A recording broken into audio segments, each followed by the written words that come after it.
Guys, I am Pooja Kantli, second year student at AIIMS New Delhi and welcome back to my channel. तो आज का video बहुत ज़्यादा डिफरेंट होने वाला है क्योंकि आप लोगों के मैसेजेस मेरे पास आ रहे थे कि दीदी प्लीज़ हमें किसी टॉपर का इंटरव्यू चाहिए जिसमें उन्होंने एम्स की तैयारी कैसे करी थी, इन सब के बारे में बताओ। तो ऑन योर डिमांड आज हमारे वीडियो में एक स्पेशल गेस्ट है जिनकी AIR 206 थी in AIIMS BSc nursing 2024 exam में, and she is my friend as well as my batchmate and she will explain everything about her journey. उसने लास्ट के 2 मंथ में प्रिपरेशन कैसे करी थी और कौन सी बुक्स उन्होंने प्रिपेयर करी थी, कौन से चैनल से उन्होंने पढ़ा था, टेस्ट सीरीज कहाँ से ली थी, everything she will explain in detail. तो वीडियो बहुत इंफॉर्मेटिव होने वाला है and at the end of the video मैं आपको अश्योर करती हूँ कि आपकी सारे जो डाउट्स हैं ना वो क्लियर हो जाएंगे क्योंकि मैंने आपके एक एक डाउट को उससे पूछा है और उसने बहुत ही अच्छे से वीडियो में डाउट्स क्लियर करे हैं। तो वीडियो को एंड तक देखना और आपको आपकी प्रिपरेशन फेज का एक क्लैरिटी लास्ट में मिल जाएगा। सो स्टार्ट करते हैं। तो हाय काजल। हेलो पूजा। तो गाइस, आज का हमारा मेन कैरेक्टर जो हमारी स्पेशल गेस्ट है वो मेरी खुद की फ्रेंड और मेरी बैचमेट काजल है। कितनी AIR आई थी आपकी? मेरी जो ऑल इंडिया रैंक, पहले तो आपने मैं फ्रेंड जो तुम भी बोल सकते हो तो गाइस मेरी जो ऑल इंडिया रैंक थी वो 206 आई। मेरे पास OBC का सर्टिफिकेट नहीं था, डेट नहीं था, जिसकी वजह से मेरी जो काउंसलिंग थी वो जनरल कैटेगरी में हुई। तो मुझे सेकंड राउंड में एम्स दिल्ली में मिला था। तो काजल ये बताओ कि आपको एम्स दिल्ली में आके कैसा लग रहा है? ऑब्वियसली जो सबका ड्रीम होता है, अगर मैं स्ट्रीम को अभी मैं उसमें हूँ तो ऑब्वियसली मेरे बहुत अच्छा लग रहा है। तो आपकी क्या जर्नी रही थी स्टार्टिंग से, मतलब आपने 11-12 कैसा जर्नी था आपका? मैंने 11-12 मेरा कोरोना में गया था तो इतना अच्छा नहीं था, मतलब ठीक था बट जितना नॉर्मल कंडीशंस में हो पाता उतना अच्छा नहीं था। फिर उसके लिए मैंने नीट के लिए प्रिपरेशन स्टार्ट किया था। फिर नीट के बाद मेरे कुछ पर्सनल इश्यूज की वजह से मैं स्विच ऑन हो गई एम्स नर्सिंग के लिए। मैंने मार्च के एंड में एम्स नर्सिंग के लिए प्रिपरेशन स्टार्ट कर दी। हाँ, मतलब आपने फिर फोकसली एम्स नर्सिंग को तैयार नर्सिंग किया था। तो आप ये बताओ कि जब आप पेपर दे के आए थे तो आपको लगा था कि आप एम्स दिल्ली आओगे, आपकी AIR 206 आएगी? पेपर देखने के बाद मुझे लगा था कि मेरा सिलेक्शन हो जाएगा, बट मुझे ये विश्वास नहीं था कि मुझे एम्स दिल्ली ही मिल जाएगा। तो ऐसा था कि मतलब जो मेरे साइड में जिन्होंने, क्योंकि कंप्यूटर बेस्ड एग्जाम होता है तो आपके साइड में स्टूडेंट बैठे होते हैं, तो हम जब एग्जाम देके निकल रहे थे तो मैंने अपने साइड वाले से पूछ लिया था कि तुमने कितने क्वेश्चन अटेम्प्ट किया। उसने बोला 95 किया। तो मेरे को शौक लग गया, मैंने तो सिर्फ 75 ही किया, मेरा सिलेक्शन होगा भी यानी। उनसे पूछ के मुझे और शौक लग गया। लेकिन जब रिजल्ट आया था तब मेरी ऑल इंडिया रैंक 206 आई थी। वो तो बहुत शॉकिंग था। मतलब बहुत खुशी हुई होगी। हाँ, मतलब खुशी भी हुई, शौक भी लगा। हाँ, तो काजल ये बताओ, क्योंकि बहुत सारे स्टूडेंट्स का डाउट होता है कि अब हम लास्ट के 2 मंथ में कैसे पढ़े, क्योंकि आपने भी लास्ट के 2 मंथ में एम्स को क्रैक किया है और आप एम्स दिल्ली में पढ़ रहे हो। तो आप ये बताओ कि अब उन्हें लास्ट के 2 मंथ में क्या स्ट्रेटेजी, कैसे पढ़ना चाहिए कि उनका एम्स दिल्ली या फिर कोई भी अच्छा एम्स क्रैक हो जाए? अगर आपको मतलब एम्स दिल्ली के लिए करना है या फिर आपको कोई भी एम्स चाहिए, ड्रीम एम्स हाँ, आपका मतलब एम्स में जाओ, सब में अच्छा, बस यही है कि एम्स दिल्ली में एक्सपोजर अच्छा है। हाँ। तो आप किसी भी एम्स में जाने के लिए सबसे बेस्ट है कि आप पहले अपना पूरा सिलेबस देखो, क्या सिलेबस है आपका। जैसे पूजा ने काफी सारे वीडियोस में बता रखा है, हाईली वेटेज जो मतलब वेटेज बता रखा है, तो उसके अकॉर्डिंग आप उसको फॉलो करो। टारगेट बेस्ड स्टडी करने के बाद आप उसको रिवाइज करो, रिवाइज करने के बाद मॉक टेस्ट दो और उसी को जितना कवर कर ले उसको बार बार रिवाइज करते रहो। ये मैंने किया था। मैं हाँ, तो यार सबसे ज़्यादा स्टूडेंट को ये आता है कि अब हमें ना लास्ट में कौन कौन सी बुक्स को फॉलो करना चाहिए, और अब वो लास्ट के टाइम पे जैसे वो MTG करे या फिर एम्स की मिशन बुक करे या फिर कोई और बुक करे, उन्हें समझ नहीं आ रहा। बुक के लिए तो ऐसा है, पायो के लिए मैंने NCERT फॉलो किया, पूरा NCERT पढ़ा था। NCERT के डायग्राम्स, NCERT की एक लाइन। NCERT पढ़ने का मतलब ये नहीं है कि आप एक बार रीड करो, क्योंकि वो NCERT की जो स्टेटमेंट है ना, स्टेटमेंट टाइप की जो क्वेश्चंस है वो लाइन से ही फॉर्म होगी। तो आपको जो रीडिंग्स करनी अच्छी करनी है, ये नहीं कि जस्ट आप जैसे बुक्स पढ़ रहे हो वैसा रीड करो। NCERT को समझो, पूरा NCERT। मतलब बायो में आपने NCERT करी है? पूरा NCERT। फिर केमिस्ट्री में क्या करा? मैंने केमिस्ट्री में इनऑर्गेनिक और जो ऑर्गेनिक के लिए NCERT करा। NCERT के पीछे जो क्वेश्चंस होते हैं वो किए और इन बिटवीन जो भी एग्जांपल्स और इंडेक्स क्वेश्चन वो सॉल्व किए। और फिजिकल केमिस्ट्री के लिए जो भी आप बैच फॉलो कर रहे हो, उस बैच के आप DPP हो गए, टेस्ट हो गए, उनसे आप क्वेश्चंस बनाओ। और जैसा कि आप पूछ रहे थे कि फिजिक्स के लिए MTG ठीक रहेगा, मिशन कौन सा था? एम्स मिशन जो बुक है। फिजिक्स के लिए MTG या एम्स मिशन वाली कौन सी बुक बेटर है? तो मेरे ओपिनियन के अकॉर्डिंग MTG बेस्ट है, क्योंकि उसमें टॉपिक वाइज क्वेश्चंस है और लेवल वाइज है, तो आप अपनी प्रेफरेंस के अकॉर्डिंग क्वेश्चन सॉल्व कर सकते हो। ठीक है। अब एक डाउट था कि कौन सा चैनल फॉलो करें, क्योंकि इतने सारे चैनल्स हैं और सब अलग अलग बताते हैं, तो कौन सा उन्हें चैनल पे स्टिक रहना चाहिए, कौन से टीचर से पढ़ना चाहिए, इसके बारे में बताओ। देखो अभी ऐसी कैटेगरी में दो टाइप की ऑडियंस आपको मिलेगी। फर्स्ट में ऐसे स्टूडेंट होंगे जिन्होंने स्टार्टिंग से कोई बैच फॉलो कर रहे हैं, तो उनको मैं रिकमेंड करूंगी आप जिस भी बैच को फॉलो करो उससे स्ट्रिक्ट रहो, आप कोई भी मतलब दूसरे नए चैनल पे नहीं जाओ। लेकिन ऐसे दूसरे स्टूडेंट हैं जो जस्ट अभी स्टार्ट कर रहे हैं, तो मैं उनको रिकमेंड करूंगी एक आप पूजा को फॉलो कर सकते हो, क्योंकि पूजा ने पूरा स्टार्टिंग से बेसिक्स अभी कवर किया है, तो आप पूजा को फॉलो कर सकते हो। अगर आपको यहाँ पे कंटेंट इनसफिशिएंट लगता है तो आप नर्सिंग के लिए नर्सिंग टू नॉर्थ साइड हो गया, विजय एजुकेशन हो गया, ये सिर्फ नर्सिंग के लिए। लेकिन अगर आपको जाना है कि मुझे एम्स दिल्ली ही लेना है, तो मैं इस लेवल का पढ़ के जाऊँ कि मुझे एम्स दिल्ली ही मिले फर्स्ट में, तो आप जो भी चैनल करो, मैं जो मोस्टली स्टूडेंट होते हैं वो पीडब्ल्यू को फॉलो कर रहे हैं, अनअकैडमी जैसे चैनल्स हो गए, तो आप उन्हीं को फॉलो करते रहो। तो गाइज क्योंकि आपका जो कंपटीशन है ना वो नीट स्टूडेंट से भी है, क्योंकि बहुत सारे नीट स्टूडेंट्स भी ऐसे होते हैं जो इसका फॉर्म भरते हैं, तो ऑल्टरनेट मतलब नीट स्टूडेंट का भी ऑल्टरनेट गर्ल्स का चॉइस होता है। हाँ, तो इसलिए आपको है ना जो अपना लेवल हाई रखना ही पड़ेगा थोड़ा सा, है ना। बिल्कुल।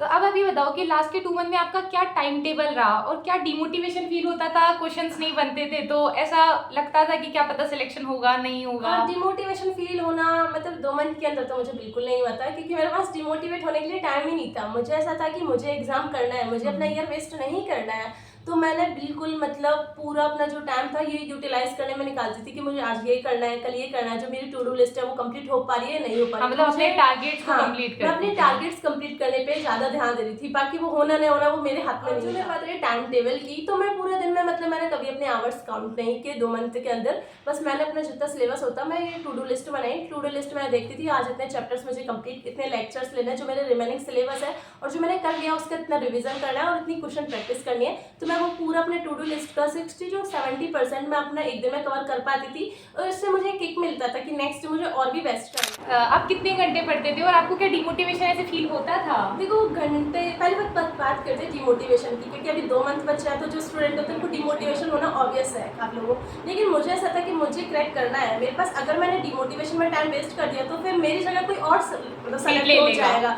तो वैसा ही है कि जहाँ स्टूडेंट डिप्रेस हो रहे हैं आप उस पॉइंट को देखो और उस पॉइंट पे आप मेहनत करो, तो ऑब्वियसली सिलेक्शन होगा। और टाइम टेबल ऐसा मैंने कभी आवर्स काउंट नहीं किए थे, मेरे को ये था कि मुझे अपने मतलब मतलब अगर 60 डेज है मेरे पास तो 45 डेज में सिलेबस कंप्लीट करके अच्छे से रिवीजन करके रिवाइज 50 डेज में बस रिवाइज क्वेश्चंस, तो मेरे पास मतलब आवर्स जितना हो सके आप डेली बेस्ट दिया, मतलब लेक्चर्स दे साल में करना मैंने बस 2 महीने में दिया है तभी मेरा मतलब हो पाया। तो गाइस इसका मतलब ये है कि अभी भी आप अगर जीरो पे होना तो भी आप 2 महीने करना चाहिए। अगर आपके पास अभी काजल आप ये बताओ कि अगर किसी का अभी उनकी पीडीएफ है मतलब भी करवा सकते, अभी स्टार्ट भी करवाया फिर तो आपके पास नोट्स हो जाएंगे, फिर आप वहां से कर सकते हो। कैसे अपना सिलेबस करना चाहिए और कहां से क्वेश्चन बनाने में टाइम का सिलेक्शन हो जाएगा। ऐसे स्टूडेंट्स हो सकते हैं उनको ना पूरा 100% सिलेबस करने के पीछे चेस नहीं करना है, चाहे दूसरे स्टूडेंट को देख के डिमोटिवेट होना है कि उसने सिलेबस कर लिया, मेरा तो सिलेबस भी नहीं हुआ, मैं बस 20% कवर कर पाया, मेरा होगा या नहीं होगा।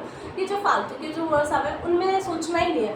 आपको क्या करना है, जो अभी ना 80-20 का रूल्स होता है कि उसके अकॉर्डिंग ये है कि आप 80% कवर करके जाओ, 20% को इग्नोर करो, तो आप 80% हमको कवर करके जाना है मैंने, ठीक है।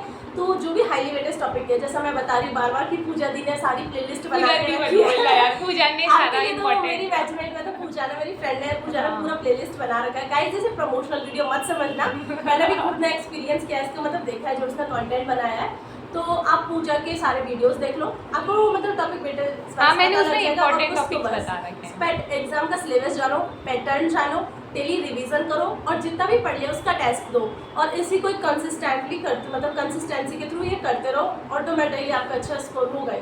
और एक और डाउट है कि हम जैसे शॉर्ट नोट्स कैसे बनाएं, जैसे हमने पहले शॉर्ट नोट्स नहीं बनाए हैं तो हम क्या किसी और टॉपर के शॉर्ट नोट्स को देखें या फिर हम खुद से शॉर्ट नोट्स बनाएं लास्ट के 2 महीने में? मतलब स्टूडेंट मतलब जो मिस्टेक करते हैं ये करते हैं कि आप किसी भी मतलब दूसरे टॉपर से उसके नोट्स उसके शॉर्ट नोट्स फॉलो करने लगते हो, सबसे बड़ा मिस्टेक है। सबसे बेस्ट है ना वो खुद के नोट्स होते हैं, आप जितनी बार खुद के नोट्स बनाओगे वो सबसे बेस्ट रहेगा। और शॉर्ट नोट्स कैसे बताना है कि जैसे आज आपने एक लेक्चर कवर कर लिया, लेक्चर कवर करने के बाद क्या करना है आपको, वो रिवीजन कर लिया, रिवीजन करने के बाद आपको एक ब्लैंक शीट लेनी है, ब्लैंक शीट पे क्या करना है आपने जो भी रिवाइज किया है उसको देखना है, मतलब खुद को बिना देखे हुए मतलब खुद से लिखना है, खुद से लिखना है आप कितना रिवाइज कर रहे हो, और उसको शॉर्ट में लिखना है, मतलब शॉर्ट नोट का मतलब कि शॉर्ट में, नॉट इन डिटेल्स, पूरा डिटेल्स में नहीं लिखना है, उसको कंप्रेस करके जो भी आपको इम्पोर्टेंट लग रहा है पूरा लिखो उसको। और जिस पॉइंट पे आप बोल रहे हो वहाँ पे जाके आप अपनी नोटबुक को दोबारा ओपन करो और उस पॉइंट को हाईलाइट कर लो, जिससे आपका रिवीजन भी होगा, शॉर्ट नोट्स भी ऐसे आपके बन जाएंगे, आपको अलग से कोई टाइम वेस्ट नहीं करना पड़ेगा शॉर्ट नोट्स बनाने हाँ, में। और एक पॉइंट मैं इसमें ऐड करना चाहूँगी कि जैसे अगर आपको ऐसा लगता है कि अब आपके पास में टाइम नहीं है तो आप एक हाइलाइटर ले सकते हो और एक कॉपी में अपने जो फॉर्मूलाज होते हैं उनको ही अलग से हाईलाइट कर लो और फिर बार बार उनको पढ़ सकते हैं। हाँ, हाइलाइटर, स्टिकी नोट्स, हाँ, इनसे कर सकते हैं। हाँ, ये थोड़ा और अट्रैक्टिव बनाता है। हाँ, तो आपको अच्छा लगता है। हाँ, ये मैटर करता है, हाँ। आपका रूम कैसा है, थोड़ा बहुत करता है मैटर। Attractive लगता है आपके लगेगा तो थोड़ा आपका भी मन करेगा उसको पढ़ने का बार बार। तो ये बताओ कि आपने रिवाइज कैसे करा और आपने रिवीजन कब से शुरू किया था? मैं रिवीजन ऐसा नहीं है कि मैंने लास्ट टाइम पे जाके रिवीजन शुरू किया हो, मैं डेली रिवीजन करती थी, बट इतना है कि लास्ट के कंपेयर में थोड़ा कम रिवीजन हो पाता था क्योंकि मुझे मेरा जो पेंडिंग सिलेबस था वो भी कवर करना था। तो मैं डेली मतलब जो मेरा पास्ट के एक एक चैप्टर्स है वो कंप्लीट करती थी कि आज मुझे फिजिक्स का ये करना है, केमिस्ट्री का, तो एक एक चैप्टर्स में सारे मतलब सब्जेक्ट्स के कवर करती थी रिवीजन में। और रिवीजन में एक्टिव रिवीजन करती थी, मतलब एक्टिव रिवीजन का मीन्स है कि मैं हाँ, ये थोड़ा डिटेल में बताओ कि रिवीजन करना कैसे है, क्योंकि बहुत सारे स्टूडेंट्स को ये दिक्कत आ रही है। मेरे पास बहुत सारे मैसेजेस ऐसे आते हैं कि दीदी हम रिवाइज करते हैं और हमें उतना ही टाइम लगता है जितना पहले लगता था, तो कैसे करते थे? मैंने जो रिवीजन किया था, मैंने पता है क्या किया कि मैं एक चैप्टर कंप्लीट किया, जो भी मेरा आज कंप्लीट हो गया, मैं क्या करती, ब्लैंक शीट लिया, जितना भी मुझे चैप्टर्स का याद है क्वेश्चन, उसके कितने फॉर्म मतलब क्वेश्चन नहीं, जितने भी उसके फॉर्मुलेज हैं, इंपॉर्टेंट पॉइंट्स हैं, वो सब मैं उस पर ब्लैंक शीट पे लिखा करती थी। और लिख के फिर मैं देखा करती थी कि मुझे कितना परसेंट मतलब कितना पोर्शन उसका याद है, और जो पोर्शन मुझे याद दिया मैं उसको दोबारा से अपने नोट्स की आंसर शीट पे जाके हाईलाइट करती थी और इसमें मतलब उसी को ही बार बार रिवाइज करती थी। तो जैसे मैं पूरा नहीं रिवाइज करती थी, जो पोर्शन मेरा नहीं हो पा रहा मैं उसी को रिवाइज करती थी, तो उससे एक्टिवली हो पाता था। और अगर ऐसा है कि कुछ चैप्टर्स होते हैं जो आपको सच में टाइम देते हैं, तो आप उसके लिए माइंड मैप सीरीज देख सकते हो, जो 15 मिनट्स या 30 मिनट्स में आप पूरा कवर कर सकते हो। हाँ, बिल्कुल। तो आप यहाँ से कर लोगे ना, तो उससे आपको थोड़ा ओवरव्यू भी मिल जाता हाँ, है। ओवरव्यू मिल जाता हाँ, है, फिर आपका टाइम सेव होगा, टाइम सेव होगा तो एक कॉन्फिडेंस आएगा कि आप दिन में ज्यादा से ज्यादा चीजें चैप्टर कर पा रहे हैं। मेन चीज है कि अब लास्ट के 2 मंथ में मॉक टेस्ट देना है स्टूडेंट्स को। सबसे पहले तो उनको मॉक टेस्ट देने से डर लगता है, वो देते ही नहीं है, ऐसे सोचते हैं कि सिलेबस नहीं हुआ है तो मॉक टेस्ट कैसे दें। और आप ये बताओ कि अब उन्हें पार्ट सिलेबस टेस्ट देने चाहिए, कब पार्ट सिलेबस दें, कब फुल सिलेबस दें, तो कैसे करेंगे बताओ? मॉक टेस्ट से डर नहीं लगना चाहिए। डर हमें तब लगता है जब हमारा सिलेबस पेंडिंग होता है, तो आप उन्हीं सिलेबस का मतलब जितना आपका सिलेबस कवर हो चुका है उतने ही सिलेबस का आप टेस्ट दो। जैसे आपका 40 या 45 डेज में आपका सिलेबस कवर हो जाता है, तब आप फुल टेस्ट देना स्टार्ट कर दो। तो जब तक आपका फुल सिलेबस नहीं होता है तब तक फुल टेस्ट मत दो। फिर उसके बाद अब जब आपका सिलेबस कवर हो जाता है फुल टेस्ट दो, और जो भी टेस्ट में आप जो भी मिस्टेक्स कर रहे हो उनका आप स्क्रीनशॉट लेके रख लो और एक PDF बना लो। जिससे क्या होगा कि आपकी जो भी मिस्टेक्स हो रही है आपको पता लगेगा कि आप इस कॉन्सेप्ट को भूल रहे हैं, तो आप वो बार बार रिवाइज कर सकते हैं PDF के थ्रू। तो जो भी आप अगली बार नेक्स्ट टेस्ट दें या उस चैप्टर को रिवाइज करें, आप एक बार उस PDF से गो थ्रू हो जाओ, तो गाइस मतलब स्कोर अच्छे से इंप्रूव होगा। जो आपका स्कोर है वो स्टक नहीं करेगा एक पॉइंट पे। मतलब ये ऐसे बोलना चाह रही है कि जैसे बहुत सारे स्टूडेंट होते हैं ना जो मिस्टेक कॉपी बनाते हैं, मैंने खुद ने जैसे मिस्टेक कॉपी बनाई थी, लेकिन ये इसका भी एक अच्छा तरीका है। मतलब इसने बोला कि आप ऐसे कर सकते हो कि अगर आपके पास टाइम ज़्यादा लग रहा है लिखने में, मिस्टेक कॉपी बनाते हैं तो उसमें लिखते हैं क्वेश्चंस को तो टाइम लगता है, तो इसने क्या करा था ना कि फोटो ली उस क्वेश्चन की और उसका स्क्रीनशॉट ऐसे ऐड करते करते एक पूरी PDF बना ली थी। तो जब भी वो चैप्टर को पढ़ती थी तो उसके साथ साथ में जो उसकी गलतियां थी उनको साथ साथ में जो फोन में जो PDF थी वहां से कर लेती थी, तो टाइम कम लगता था। इसलिए एक अच्छा ऑप्शन बता रही है, आप ऐसा करना चाहो तो कर सकते हो। कम टाइम में आप ज्यादा प्रोडक्टिव चीजें कर सकते हो। और ये लास्ट टाइम आपको स्मार्ट स्टडी ही करनी है, जिससे कम टाइम में आप पूरा सिलेबस भी कर पाओ, टेस्ट भी दो। आपको पूरा एक साल से जो बच्चा मेहनत करा उसके साथ कंप्लीट करना है, तो अब मेहनत करना ही पड़ेगा। और अगर एम्स में आना है तो देखो मेहनत तो करनी पड़ेगी। और फिर 2 महीने की बात है, फिर 2 महीने कर लोगे ना तो आपका एकदम लाइफ ही पूरा चेंज हो जाएगा, बेस्ट लाइफ मिलने वाली है। थोड़ा इनको कैंपस के बारे में बताओ और थोड़ा मोटिवेट कर दो यार। एम्स का कैंपस तो आपको पूजा दिन है, मतलब पूजा ने आपको काफी बार वीडियोस में दिखा रखा है और सबको पता होता है एम्स का कैंपस है ऑल इंडिया मतलब फर्स्ट है वो कैंपस में, तो बेस्ट ही होगा। हाँ, और एक कैंपस टूर का वीडियो भी हम अगर आप जल्दी से जल्दी हम अगर आपको रिकमेंड करोगे, ज्यादा स्टूडेंट अगर बोलेंगे कि एम्स कैंपस का अगर आपको वीडियो चाहिए तो हम बिल्कुल बताएंगे। हाँ, बहुत प्यारा कैंपस है गाइस। और सबसे बड़ी बात है कि देखो यार, अपने मम्मी पापा को मतलब वो सोचो जब उनको ऐसा लगेगा कि हमारी बेटी एम्स दिल्ली में पढ़ रही है, कितनी बड़ी बात है। तो वही वो अलग ही फीलिंग होती है जब आपको या आपके पेरेंट्स को बोलते हैं ना कि मेरी बेटी एम्स दिल्ली में पढ़ रही है, तो एक अलग फीलिंग होती एकदम है, अलग ही मतलब होती एक है ब्रांड है एक तरीके से, देख लो। Exactly. अब लास्ट में 4-5 ऐसी टिप्स जो आपको हम्म। लगता है बहुत बेनिफिशियल रहेगी स्टूडेंट्स के लिए और उनको फॉलो करनी ही चाहिए अब। जो स्टूडेंट मेरी तरह जिन्होंने से 20 to 30% आता था बेसिक्स अपने 11th-12th का, तो वो क्या कर सकते हैं, पहले सिलेबस देखो, सिलेबस के बाद एग्जाम पैटर्न देखो, फिर उसके बाद आप डेली लेक्चर्स कवर करो, जो आपका रिमेनिंग सिलेबस है उसको सिलेबस को कवर करो डेली। उसके साथ साथ जो आपने सिलेबस कवर कर लिया उसको रिवाइज करते रहो, रिवाइज करने के बाद आप पार्ट टेस्ट देते रहो, फिर पार्ट टेस्ट देने के बाद आपका जब 42 या 45 डेज में जब सिलेबस कवर हो जाता है तो उसके साथ उसके तुरंत ही आप मॉक टेस्ट देना स्टार्ट कर दो। एक दिन में आप जितना मॉक टेस्ट दे पाते हो अपने अकॉर्डिंग उतना दो, डेली रिवाइज करो। हाँ, फिर वही मतलब और full ये syllabus कंसिस्टेंटली start कर करते दो। रहो। अब 2 मंथ में बिल्कुल ही डिमोटिवेट नहीं होना है। हाँ, और कंसिस्टेंसी कंसिस्टेंसी तो है ही। गाइस, दो ही Consistency चीजें होती है कि आपको अपने आप को मोटिवेट रखना है और एक कंसिस्टेंसी, ये दोनों चीजें अगर आपने कर ली ना तो आपका सिलेक्शन 100% हो जाएगा। आप भी फिर हमारे साथ अगले नेक्स्ट ईयर में हमारे जूनियर्स बन हमारे के juniors बन के आओगे फिर। आपका भी ऐसा ही इंटरव्यू लिया जाएगा। अगला इंटरव्यू काजल लेगी फिर इस चैनल पे।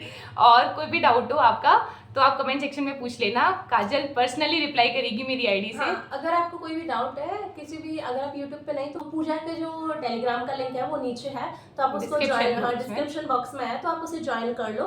तो उस पे लिंक, उसके टेलीग्राम पे मैं भी हूँ। अगर पूजा कभी मतलब उसका रिस्पॉन्ड नहीं कर पाती है तो मैं रिस्पॉन्ड कर दूंगी आपको। हाँ, तो कोई भी डाउट होगा तो काजल वहाँ पे रिस्पॉन्ड कर देगी। रिप्लाई और कमेंट सेक्शन में भी आपका कोई भी डाउट हो तो बताना, और वीडियो कैसा लगा बताना, काजल मेरी दोस्त कैसी लगी, और वीडियो अगर इंफॉर्मेटिव लगा हो तो like share and subscribe the channel. अगर आपको और भी किसी टॉपर का इंटरव्यू चाहिए तो आप वो भी बताना। हाँ ठीक है गाइज, बाय बाय।